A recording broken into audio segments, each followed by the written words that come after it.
I'm so excited about this. I've not had a chance to talk to a big group of great customers in a while. It's been a few years, which I was thinking driving over here is probably why business is so good right now. So I was like, there's more downside in this than upside. But I am really excited about the opportunity to just stand with you and spend some time with you. And let me just say right up front, I have no strategy or plan for competing with Travis. That was amazing. That was so amazing. But I had a feeling this would happen. I do have a strategy for trying to build on or complement or work with those really big ideas that he just shared with us. And I was sitting there thinking and listening and taking notes, and I couldn't help but think about the power of attitude. Could not help but thinking about the power of attitude as I listened to Travis. And then, but the big word for me, which actually ties to what I want to talk about today, the biggest word for me in listening to Travis was perspective. And how easy it is in this busy 24/7, bigger, better, more, go, go, go world to lose perspective. And that's what I'm going to take away from Travis's talk, is his perspective on what happened to him and how we could all learn from that and think a little bit more about keeping perspective in what we do. The most valuable sentence I heard him say towards the end was, "I'm lucky. I'm lucky." And this ties into, on a smaller scale, but it ties into exactly what I wanted to talk about today, which is perspective, rethinking our perspective on work. Going right back to the beginning and rethinking the very meaning and purpose and nature of work. And checking the perspective we have about the work we do today with maybe the perspective that we might want to have. So on the next slide there, Courtney, I had 3 big ideas I kind of wanted to explore together today. The first one is, what's the real core purpose of work? And I've really come to believe that it's not about building houses, it's not about selling lumber, it's not about designing kitchens, it's not about windows. That the real purpose of work, the real purpose of a company, is to see if it can figure out how to improve people's lives, including, which is a leap for all of us rugged individuals who grew up in the state of Maine, including your own. And that one of the core purposes of work should be doing it in a way that it improves the quality of your own life. And when we look at the things we're going to do or not going to do in our businesses, I think this is the first question that they all should be checked against. Is this going to improve the quality of my life? Is it going to improve the quality of the lives of the people who are part of the company? Second question I want to explore today, so you can see how this all goes back to that really powerful message that Travis just shared with us. But the second question I wanted to explore, or the second idea, is the idea of finding meaning in the evolving situations that come into our lives, and thinking about work as one of the big places where opportunities to learn and grow and evolve come into our lives. We spend so much time at work, we put so much energy into our work. But it's not about doing the work so we can go home that night or that weekend or on vacation or when we retire and live. It's about thinking about how we can extract value out of the situations that come into our lives through work. So I want to talk about that today. And then the third thing I want to talk about is the idea of learning to look inward And the idea of thinking about improving the world by changing ourselves from within. I would say the single biggest transformation in my own life is I spent the majority of my career thinking about how everybody else needed to change and what everybody else should be doing and how they should be doing it differently. And my life only kind of started to gain traction when I gave that up and started spending the majority of my time on what I needed to do differently, or how I needed to change, or how I could have impacted the situation. And it's really kind of a very different way to think about leadership and management, because by definition, historically, leadership or management is about the supervision or direction of others. But I really think in the world we're heading into today, that leadership and management is really no different than living. It's about trying to figure out as best you can how to supervise yourself.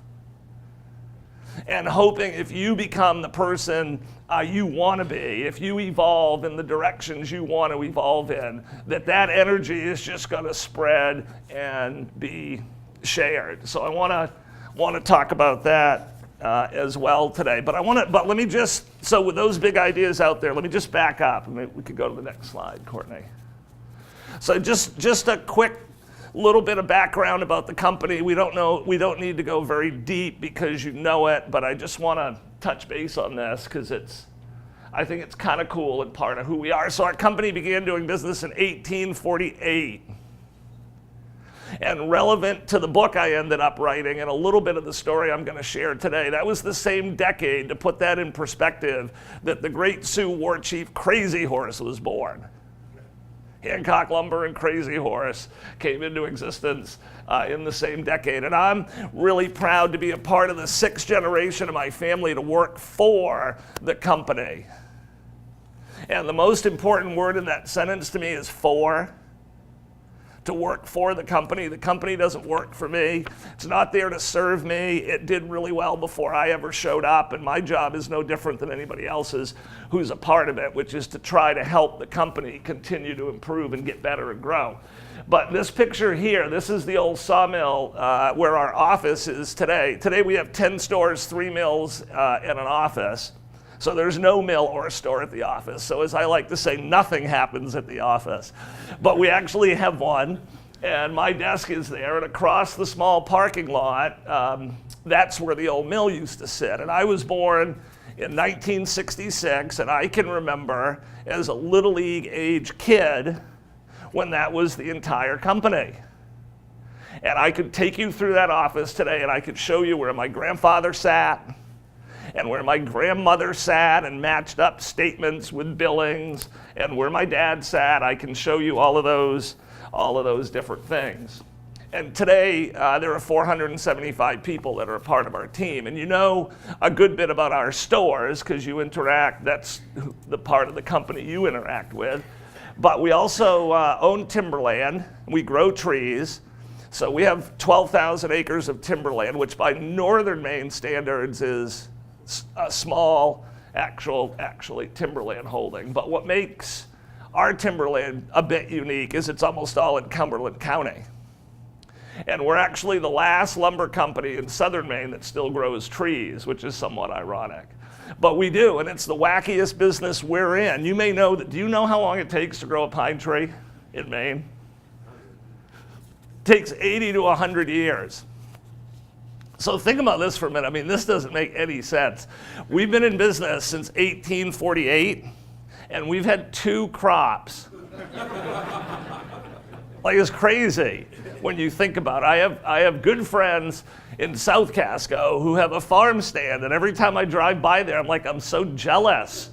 They've got pumpkins and corn, and I'm like, you mean you plant those in the spring and you get to harvest those in the fall? What a great idea that is. But you couldn't be in the business of growing pine trees without taking a long view, because it takes so long to grow one. And then we have 3 sawmills. We have a mill in Casco, we have a mill in Bethel, and we have a mill in Pittsfield. And we only manufacture white pine boards. We don't make any dimensional or structural lumber. Everything we make is appearance grade, and we ship it all over the world, and that's really fun for us as well. We export approximately a quarter of what we make to Asia, Europe, Canada, and other places. We work with some really big companies, like our biggest customer from the mill side of our business is Lowe's. And I really love the idea of taking a company that could have been seen only as a very dangerous competitor and figure out how to have turned them into a really good customer. So we supply almost 350 Lowe's stores. Every Lowe's store from Bangor to Northern Virginia. If you go into the store and you go to the whitewood section, that's from a tree that was grown in Maine with manufacturing value added in Maine, and we love that. We think that's pretty cool. And when you put the whole company together, there are 475 people that are part of our team today. So I want to focus on 3 events and then get back to some of the lessons that we started with. I want to focus on an event that began in 2007 that you were a part of, that you experienced, an event that happened to me in 2010, and then an event that happened to me in 2012. So if we go to the next slide, pretty much everybody in this room lived through this. This is a slide showing the number of housing starts in southern Maine from 2004 to 2011. And it peaked in 2004 at over 2,400 starts. And the lowest year was 2011, 790. So as you well recall, in about a 3 or 4 year period, the market we were all living in had shrunk by 66%. And I'm not sure, I have a good sense, but I can't totally be sure what that meant for your company. But for our company, our sales in 4 years fell by 50%.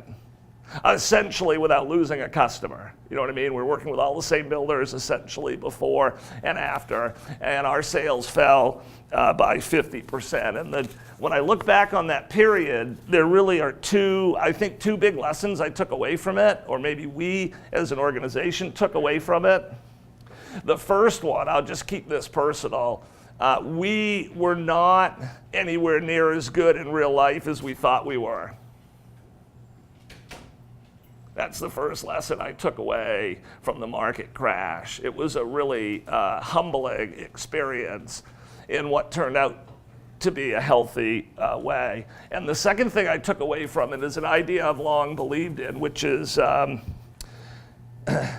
it's my favorite quote. My favorite movie is the movie True Grit. Have you ever seen the movie True Grit, the modern version? I've probably seen it 24 times. My wife gets so exhausted when I tell her I'm going down the basement to watch the movie True Grit. But there's a quote right in the beginning from Matty Ross, the main character, that says, there's nothing free in this world except for the grace of God. And the idea there is this, that we all eventually pay one way or another for our transgressions. And for me, when I look back on that period, it was not being prepared, not being sharp enough, not being as good as we could have been, which could have mitigated or softened or made the transition from one economy to the next a lot easier than it was. We self-inflicted, the market did this, but I feel like we self-inflicted a lot of that on us because we were not as sharp as we could have been. Second date, 2010. So at the peak of the housing market collapse, right in the middle of it, I began to have trouble speaking. And I totally had not connected the dots at the time, but in hindsight, I can easily connect them. I began to have trouble talking. So when I would go to talk, all the muscles in my throat would start to spasm and squeeze and contract, and my voice would get very weak and broken and choppy and soft, and hard to hear. I remember just 2 years ago, I was trying to recruit and hire our new CFO, Paul Wayman, and my voice was at a really low spot, and we were sitting at Starbucks by the mall, and I was sitting from here to here from him, and he could barely hear me. And I laughed with him now. I'm like, I left that visit. I was offering him a job, and I was like, there is no way he's going to come to work for this company. But that's what can happen to my voice. That's how weak or broken it can get. But at the time, I didn't know what was going on. So I went to a doctor, and then I went to another doctor.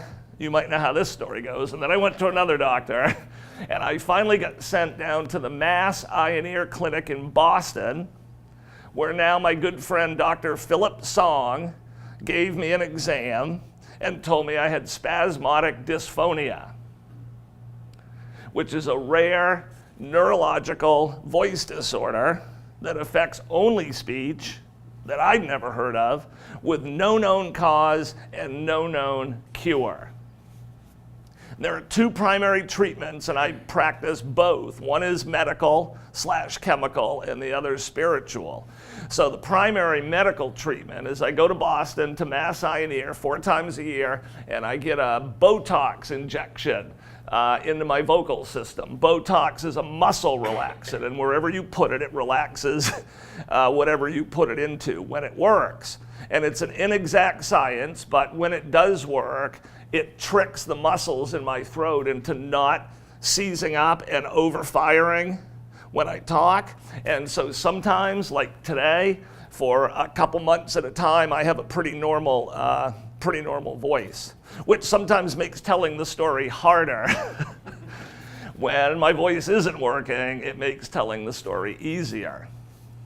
But then the second treatment that I also practice is I've learned, and anyone who has SD, spasmodic dysphonia, has learned, that the more you can calm the inner center core of who you are, the better your voice does. And that's become a tiny blessing, because now I have this built-in barometer that tells me how I'm doing. I can just tell by my voice how tense or not I am on the inside. So now I've been diagnosed, now I have some treatment, and it makes a big difference. But in 2010, I had none of that. So I found myself trying to figure out how I would help lead a 6th-generation lumber company through the collapse of the housing market without the consistent or comfortable use of my voice, without really being able to talk. And I had no idea what I would do or no strategy for what would happen next. At first, it was just defensive. So what happens when you have this disorder is someone will come say something to you, and you immediately want to put the conversation back on the other person because you can't say very much.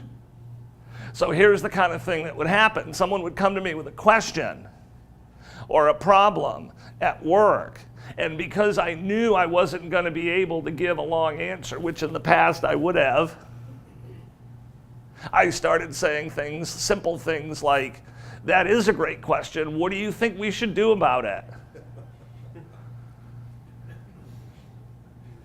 "That's a great question. What do you think we should do about it?" And this is not like a brilliant business book I'm talking about here. This was just dumb, defensive, I can't talk, so I got to put it back on that person. "That's a good question. What do you think we should do about it?" But after that, asking that question a couple hundred times, guess what I started to see? And everybody knows when I get to this point in the story what I started to see. People already knew what to do.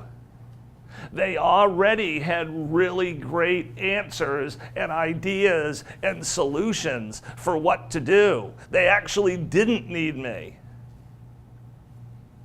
So the conversation would go like this. Someone would say, "I have a problem, we have a question." They'd pose the question. I'd say, "That's a great question. What do you think we should do?" They'd say what they thought we should do. And I would say, this is my brilliant management follow-up, I would say, "That sounds good, let's go do that." And off that person would go with his or her solution to his or her problem.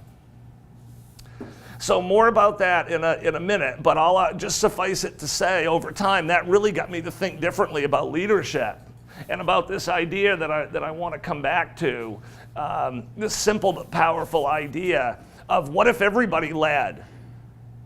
Or what if everybody was a leader? And what if leaders started doing more, started doing less instead of more? And started creating more space for other people within an organization to have more responsibility.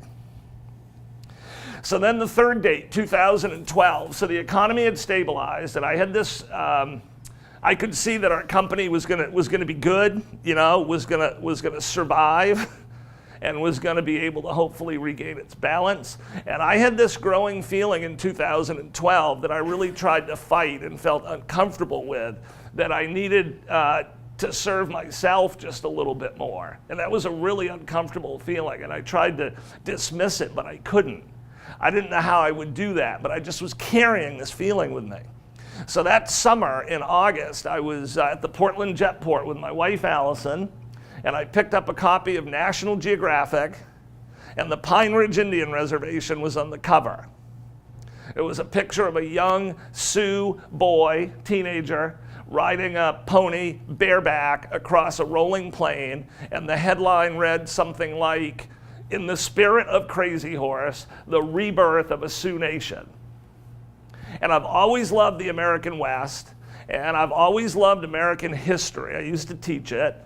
And I read this article, and I can't really explain it, but it felt like every character who was ever a part of that story came out of that yellow magazine and gave me this great big hug. And I finished the article before the plane took off, and I leaned over to my wife, Allison, with no more thought or planning than this, and said, I am going to go there. I want to see what life is like for the people that live there. Now, Allison and I have a dispute as to what happened next. What I remember happening next is she had her own magazine going, and I just had tapped her on the leg and said, I'm going to the Pine Ridge Indian Reservation. And without ever looking up or breaking stride from what she was reading, she patted me on the leg and said, honey, that's nice, you should do that. Like I told her I was just going to the back of the plane for peanuts or something. And that I would be right back. But anyway, I got back from wherever we were headed, and I started emailing, because my voice never hurts when I email, and the phone is really difficult for me. And eventually I made a first friend at Pine Ridge, a woman by the name of Pinky Clifford, who's a dear friend, who runs a housing program out on the reservation, and she agreed to host me. And that fall, I went to Pine Ridge for the first time, and I've since been there 12 times. So what I have not been this year, but I typically will go like for 5 or 6 days, maybe once in the spring, once in the fall, and I ended up writing a book about my experiences there. Has anybody ever been to the Pine Ridge Indian Reservation by any chance? So the Pine Ridge Indian Reservation, for most of you that haven't, is located, haven't been there, is located in the southwest corner of South Dakota. Maybe we can go to the next slide. That slide's painful. Pine Ridge is located in the southwest corner of South Dakota, and it is the largest, most remote, most historic, most traditionally troubled and combative of all the Sioux reservations on the northern plains. It's home to the Oglala Sioux tribe, and they're the direct descendants of some of the most famous war chiefs and medicine men in American history. Red Cloud, Crazy Horse, Black Elk, and others. And I've heard people who live there describe their community's journey through modern American history as from first to worst. Before the quote-unquote winning of the West, the Sioux were the most prosperous, independent, self-sufficient, strongest tribe on the northern plains. They traveled where they pleased, following the seasons and the buffalo, and they took care of themselves, and they were self-sufficient. Today, statistically, the Pine Ridge Indian Reservation is the poorest place in America. So we had a national crisis when unemployment hit 10%. On the Pine Ridge Indian Reservation today, unemployment's 80%. And you don't have to drive through the reservation very far or very long to realize why. There is zero economic infrastructure. There's no opportunity for jobs. And it was a community that was built by design that way. When the reservation was created in the 1970s, the deal was simple. You have to come here, you have to stay here, you can't leave, and we'll bring you rations. You just stay here.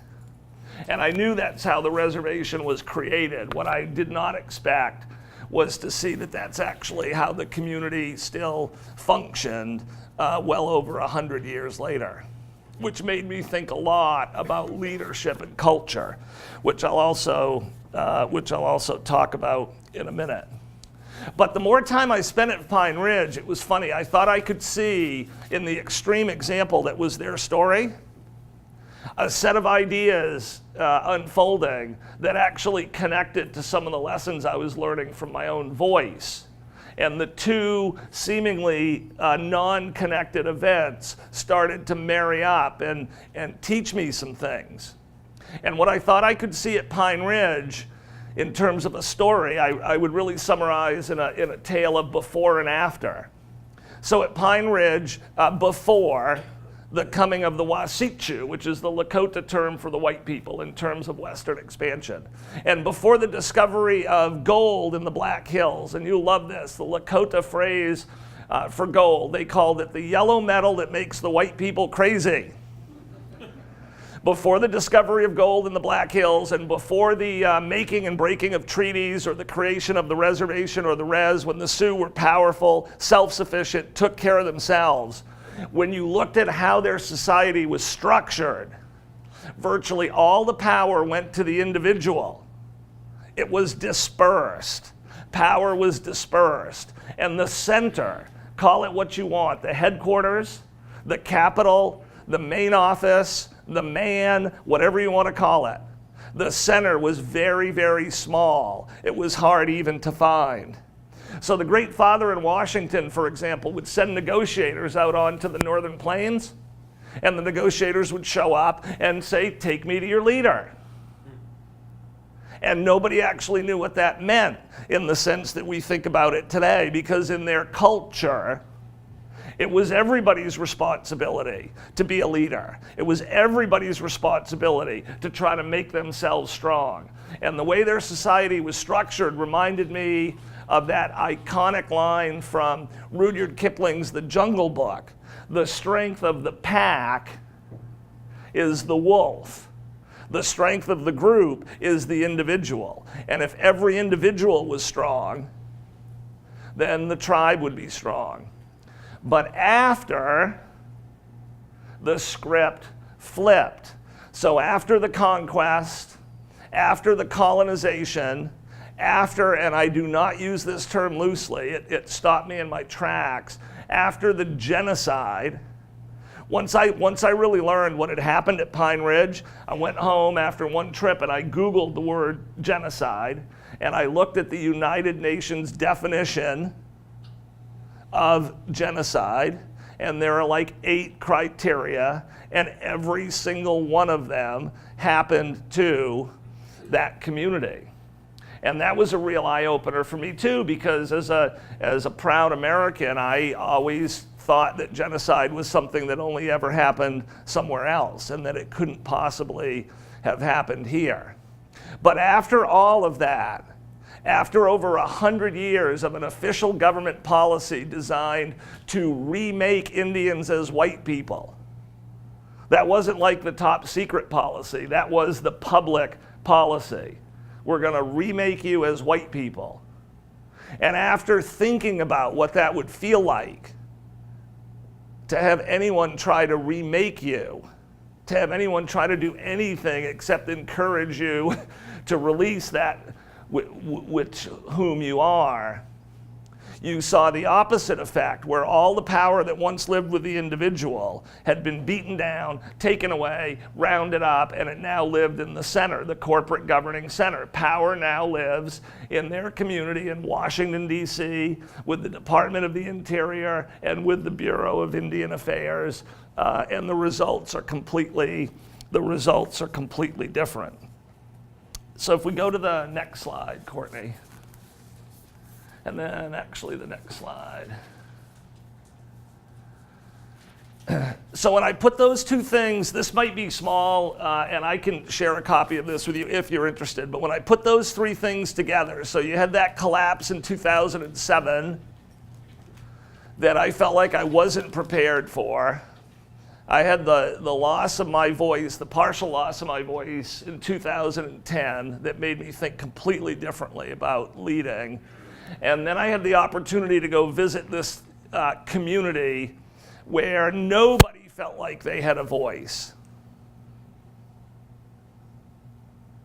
And it really got me thinking about how many ways there are in this world to lose one's voice, and that the real purpose or mission or value of an organization or of leadership within an organization ought to be to help people find and release and celebrate their own true, authentic voice.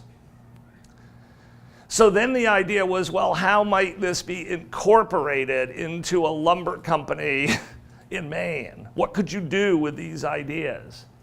And this is kind of a simple list of 7 ways I've come to think about the learning. So the first one there at the top of the list is this simple idea, culture makes the difference. Who's ever heard or used the phrase, our people make the difference? Not a ton in this room, but most every company I've seen has used it at one point or another. I've used the phrase a lot in my life, but as weird as this sounds, you'll have to hang with me for a second on this one. I've come to believe that that's not actually true. I've come to believe that it's the culture that makes the difference, because great people are actually everywhere.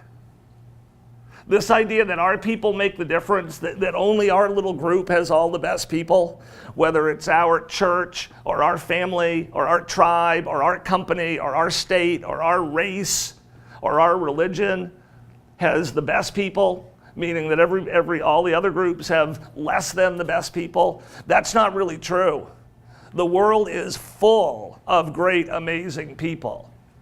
So what does make the difference? It's the culture. And when you look, you don't have to look at very many historical examples to see this. So think about, for example, a divided Germany after World War II.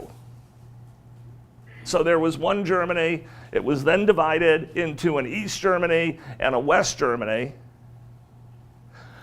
Same people, same tribe, in many cases, same members of the same family, and 2 extremely different outcomes. West Germany would go on to lead the world forward. East Germany would sit until it collapsed. And the difference wasn't the people, it was the same people. It was the culture that was different. Take North and South Korea today, it's the same people. It's not like all the good people are in South Korea and all the bad people are in North Korea. It's the same people, same families, same culture. Same families. The culture is what's different. And then I saw the same thing at Pine Ridge or with the Sioux, that under one culture of leadership, that community flourished, and under a different culture of leadership, that community struggled. And so it's culture that makes the difference. And the biggest thing leaders do is they drive the culture intentionally or otherwise, which is what really got me looking at myself. The second thing I came to conclude, which is a really brave thing to say here today, I was looking at this like, are you really going to walk in there and say this? The second thing I came to conclude, but I want you to hear me out on this one too, is that whole saying the customer comes first. I actually don't think that's quite right. It's evident. Don said, yeah, that's evident, we know. This is what I've come to say. The customer comes a really, really close second. The people who are going to take care of the customer come first. If you're leading an organization, the people who are going to take care of a customer come first. And if you figure out how to do right by them, they will figure out how to do a great world-class job for the customer. I have a quote on the bottom of every email I send, which is that simple one there, that customers will never love a company unless employees do. And that's how we've come to think about our business. The third thing this all got me thinking about was the idea that suffering at work is not the desired state. And I'm exaggerating a little bit when I say this, but I think you can relate. I have felt for a long time in this industry that a little bit like the earlier we get up, the later we go to bed, the more painful it is, the more pain we endure, that's how we show our love for our company, and that's how we show our love for our customers, and that's how we show our love for our industry. That we sacrifice. And the more painful it is, the better we're doing. And I really got rethinking that idea and started thinking about an idea I want to show you just a little bit more about in a second, which is the higher calling of lean, and I'll come back to that. But it ties to this fourth idea that there's a ton of waste in any system, including the construction supply chain.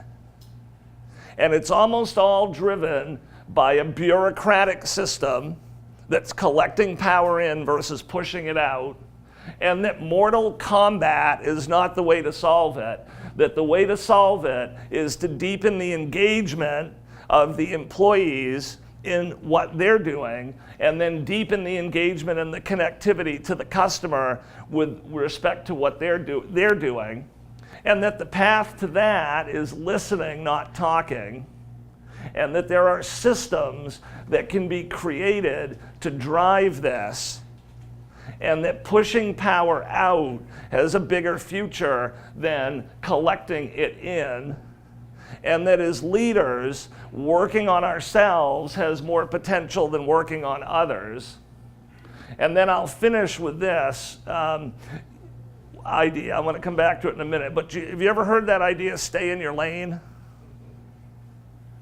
I've heard it more and more lately, and I'm really interested in why it's being talked about more, but I've come to believe that's a terrible idea, to stay in your lane. And I've come to think a bit more about the opposite, which is get out of your lane and get in someone else's lane and try to experience or picture the world from someone else's perspective, or completely different perspectives, or places like Pine Ridge that might even make you feel uncomfortable.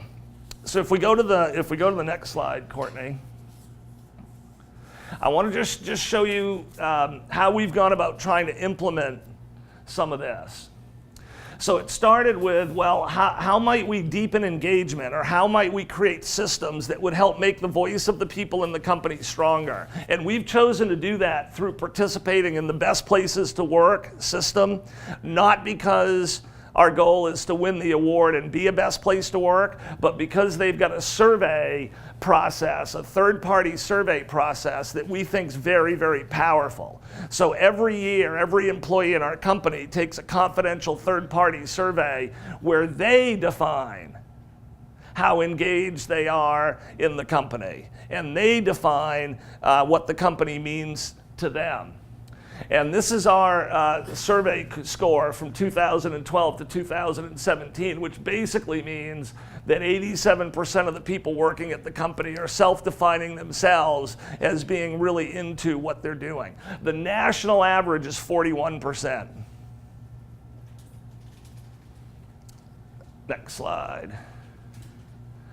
And so then we ended up building, this is our single most important management system, designed to make the voice of everybody on our team bigger and stronger. So it starts with the annual survey, which gives us data, the voice of the people, and then we have systems for huddling with employees around the company and listening to them, to ask more questions about the survey and to hear more about their experience within the organization, which I call the answers to the test. I've come to believe that if you create the right safe environment where people can say what they think, which is my number one wish for the company, is that it's a place where people feel like they could and should say what they actually think.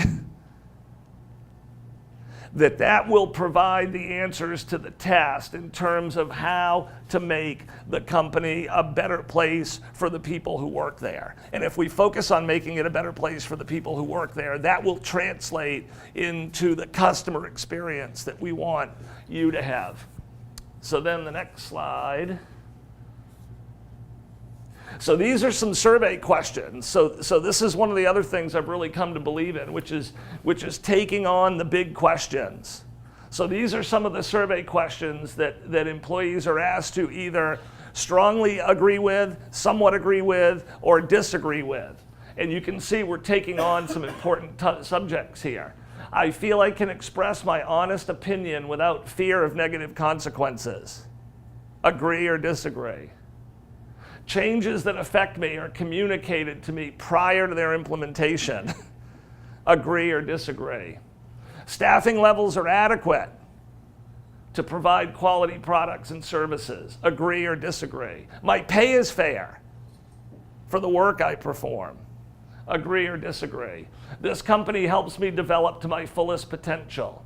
This organization gives me enough recognition for work that's well done. The leaders of this organization care about their employees' well-being. So we're looking at those types of questions. And then next slide, please. So then, I'm going to shift gears. So then we started saying, well, let's do the same thing with customers. What can we do to make the voice of the customer stronger? So it's kind of a two-pronged approach. Let's make the voice of the employee as strong as we can and the voice of the customer as strong as we can.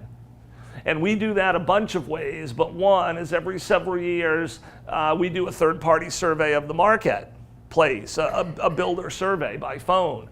And one of the biggest purposes of that is to make sure we get a good view on what builders care about most and what builders care about least. And there are lots of ways we do this. We do this through joint business planning at the end of the year and just the ongoing work you do with your seller. But this is also one important data set. And what we got seeing every time we took this survey is certain things ended up being most important all the time.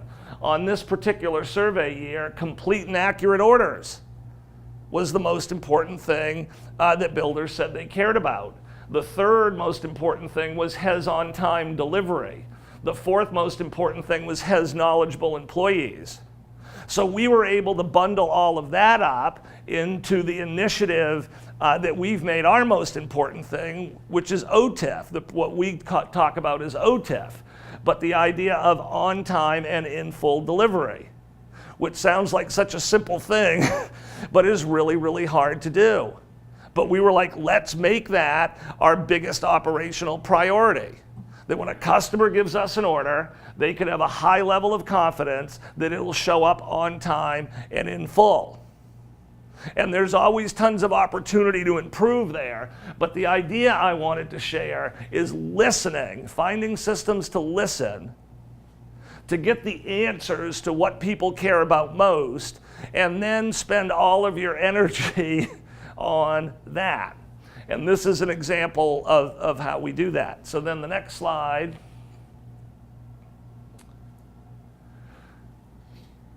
So we really went to work on accuracy. This is why I felt a little bit the way I did about where we were before the market collapsed.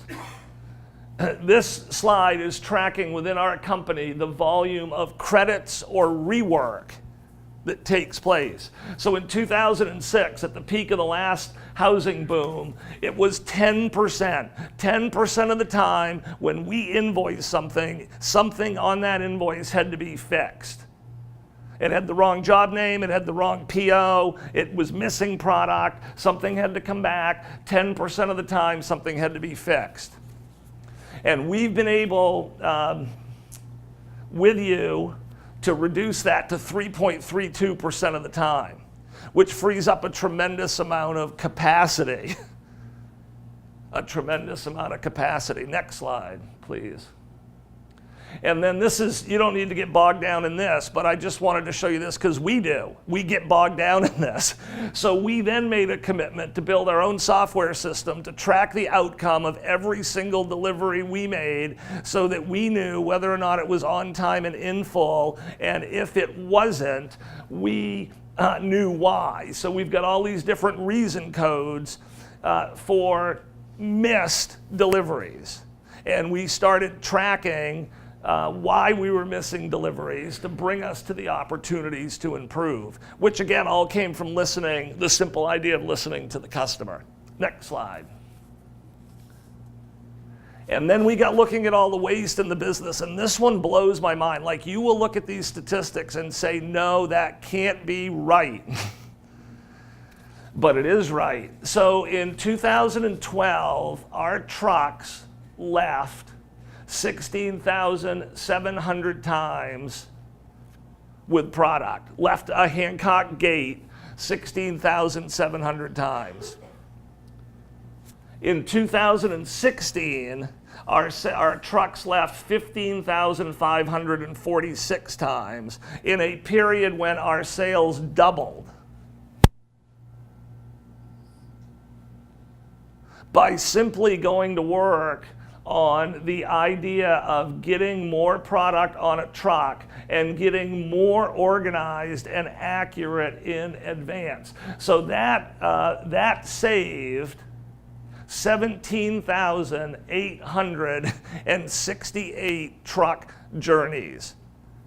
If we'd been in the same state in 2016 as we were in 2012, we would have had to make 17,868 truck journeys. And I really, the other thing I called out on this when I got looking at it is we all love to really hang our hats on how green we were, and as companies. And the data I was looking at was showing the least green logistical supply chain I could imagine. We were going to job sites 45, 50, 55, 60 times for a two-story colonial. And we got wondering who benefited from that and who wanted to pay for that and whose life was better because of that. And it's not to say there won't still be emergencies, but the idea was to make emergencies emergencies, not the normal state of doing business. Next slide, please. So I came to think about that as the higher calling of lean. If you've heard the expression, you probably may have used it some of the ideas, but Six Sigma or lean operations. So this is, I don't know if you can read the comic here, but the woman's going into the office and she says, "Sir, the efficiency expert that you hired called and he said he'll be 5 hours late." But this is, again, where we've really started to think differently about the meaning of work, back to that initial question. So the higher calling of lean. So we've gotten, if you think about those credit statistics or the delivery statistics, we've created a lot of efficiency. But I think a really important question to contemplate is, what should we do with that efficiency? So we could use it, in part, to make more deliveries, which is great, to design more kitchens, which is great, and to have more sales. But what if, this was kind of the radical idea, what if we use some of that productivity to actually just plain work less? And I remember when I first started saying that, I was like embarrassed to say it. You can't say that, Kevin. We're supposed to just work more. No matter what happens, we're supposed to work more. That's how we prove our love for the company and the industry.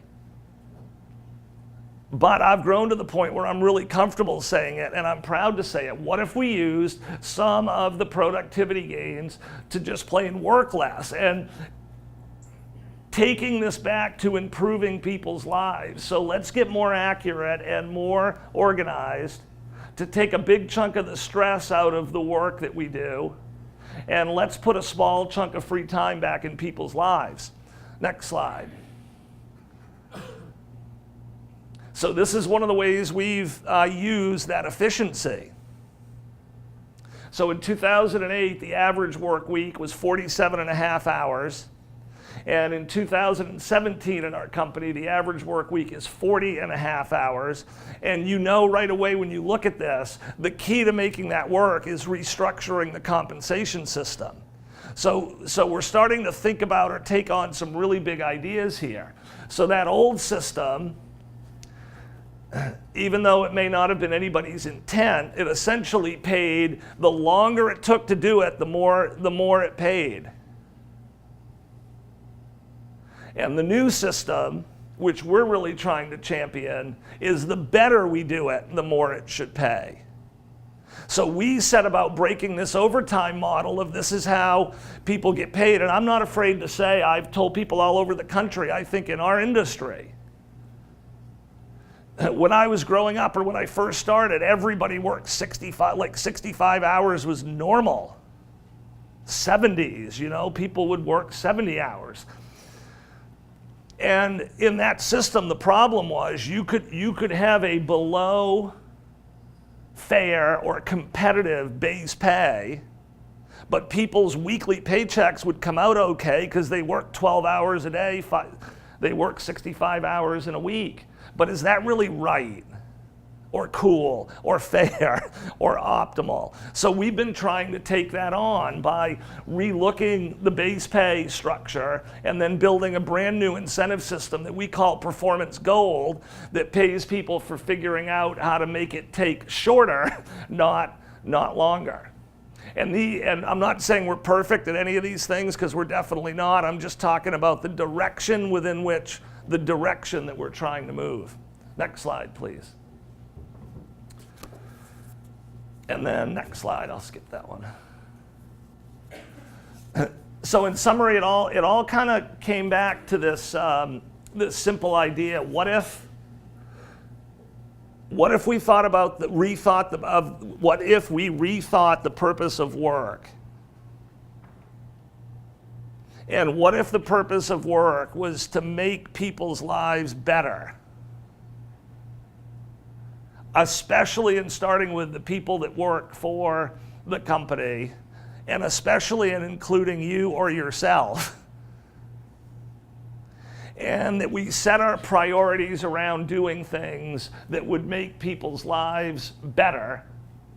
And if we focus first on the employee and then second on the customer, then that would produce the results we wanted for the company.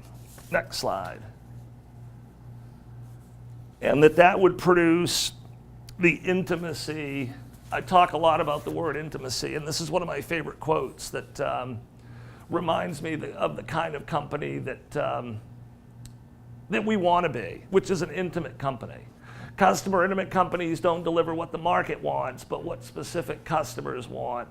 Their employees make sure that each customer gets exactly what he or she really wants.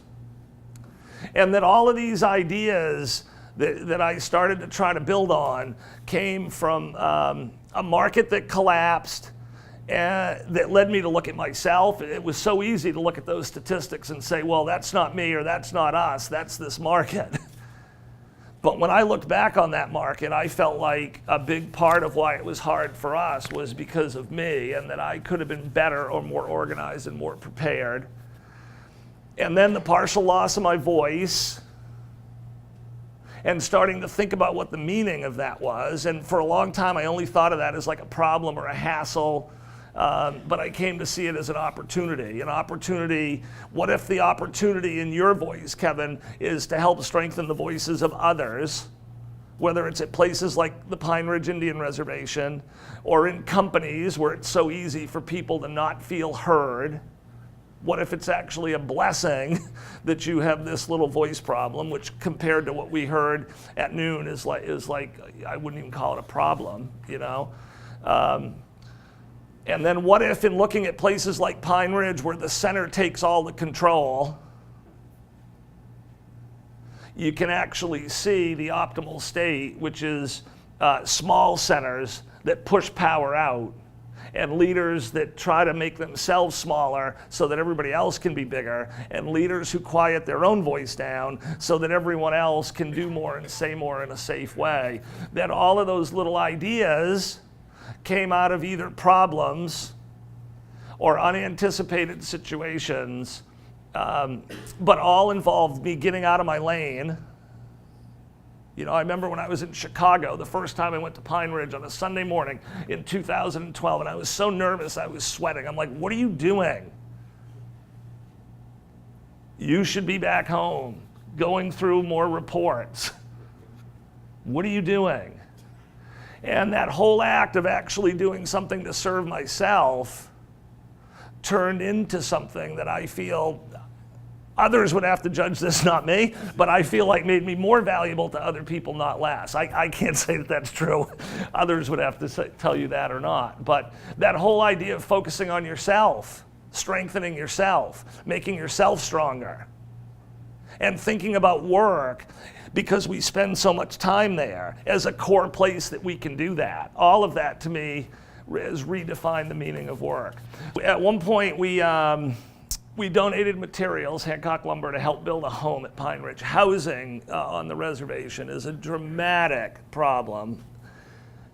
It's in short supply, and that which exists is extremely substandard, like meets the definition of extreme substandard. Like, I've been in a bunch of houses there where when it rains, it doesn't leak. It rains in the house, like rains inside the house. So we donated all the materials to build a house, put it in a container. Scott Libby and a bunch of others put it in a container in Windham, and that container got shipped all the way out to Pine Ridge. I flew out to meet it.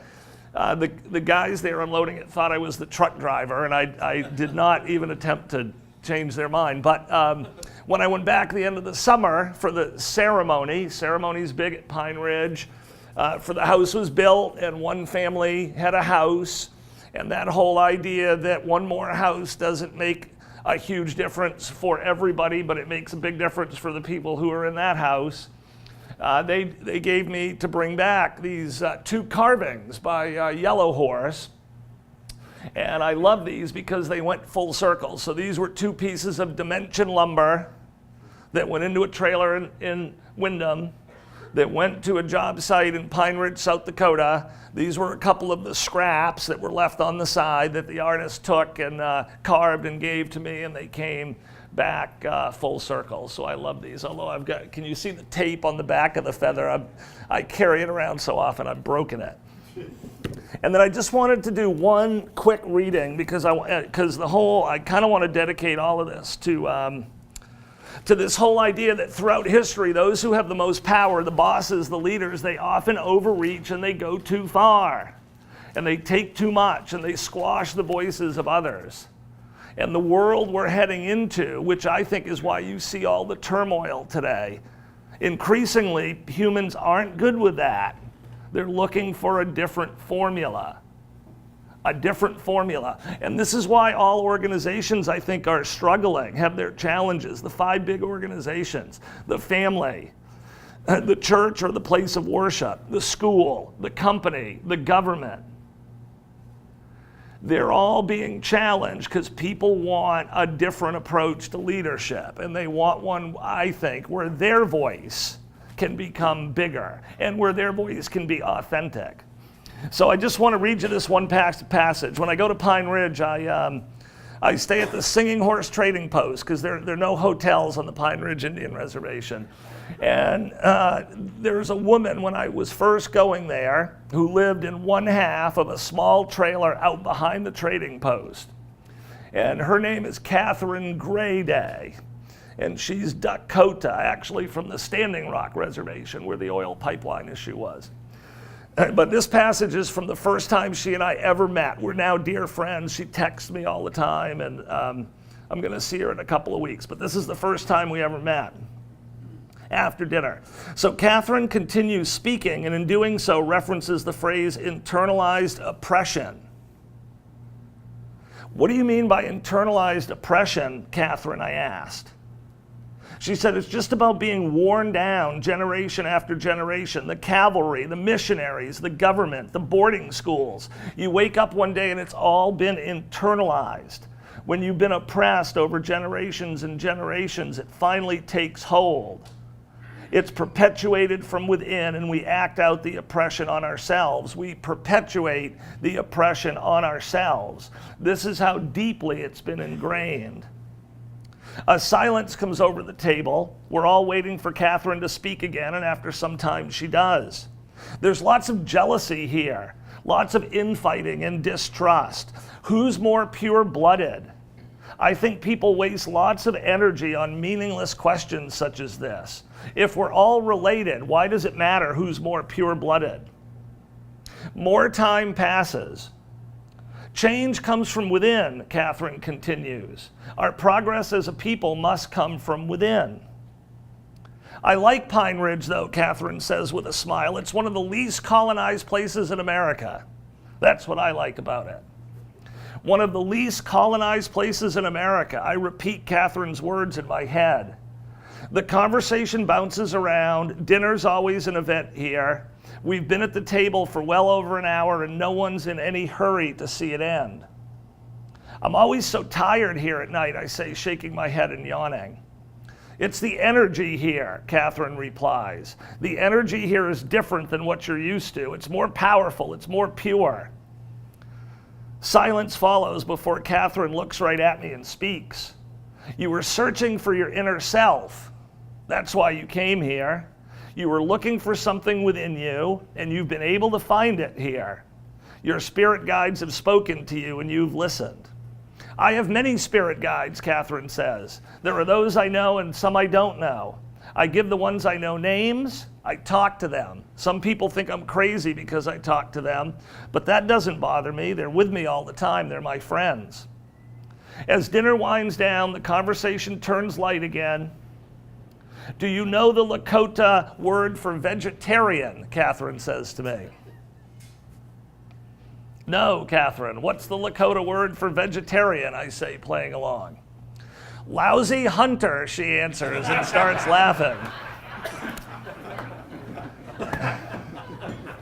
So I really appreciate you giving me time today, and I think maybe there are just two thoughts. One that I'm leaving with, and they both have to do with that idea of perspective. One is just thinking bigger about the purpose of work.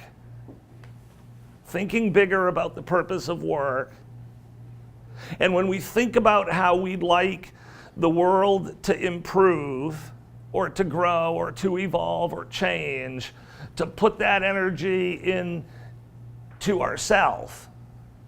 I know within our company, every single time I see a problem, someone tells me about a problem, I can trace it back to me. 100 out of 100 times, I can trace it back to something I could have done that would have helped make it better or prevented it.